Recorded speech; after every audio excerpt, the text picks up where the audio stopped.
رئیس شهر اصفهان بهاءالدین بهادرزاده به ناظر منطقوی دهه سامانیان جماعت دهات چورکو عبدالملک پولادوف که ماشین او در نتیجه مناقشه سرحدی ماه سپتامبر سال 2022 در مرز اصفهان با نویه بادکن قرقیزستان سوخته خاکستر شده بود ماشین نو تقدیم کرده است. در این باره روز 23 اپریل سال 2023 در فیسبوک زبیدالله شمادوف سخنگوی شهرداری اصفهان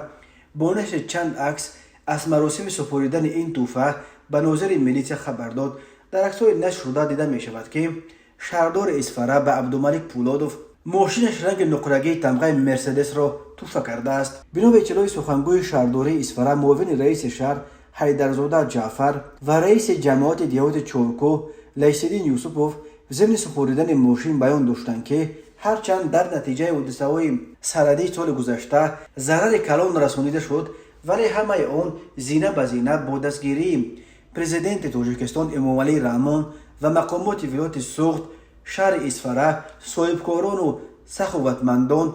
و خود اهالی برقرار شدند. تقدیم ماشین نیز از همین گونه عملها بوده رهبریت مقامات اجرایی حکومت دولتی شهر اصفهان در همبستگی با دیگر ساختارهای مربوطه من بعد پیش روی نزاع‌های مرزی گرفته شود تاکید شده است. در اطلاع شهرداری اصفهان یادآور می‌شویم خود بهاءالدین بهادرزاده که ماه نوامبر سال 2020 به مقام شهرداری اصفهان رسید علاقه 5 ماه بعد فعالیتش در این مقام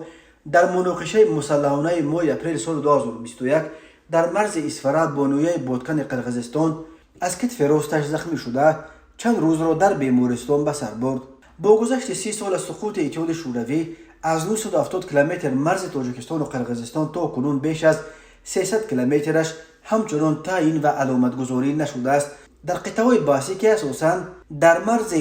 تاجیکستان و قرقیزستان جایگیر شدند هر سر چند وقت بر اثر آب و زمین و چراگاه و راه مناقشه ها رخ می‌دهند. این مناقشه ها بعضاً به تیرپرانی ها می‌پیچند و باعث علاقت مردم از دو طرف می‌شوند. در 2 سال اخیر 2021-2022 در نتیجه زدوخوردهای مسلحانه در مرز دو کشور دست کم 140 نفر کشته شده حدود 750 نفر هزار دو جانب زخمی شدند.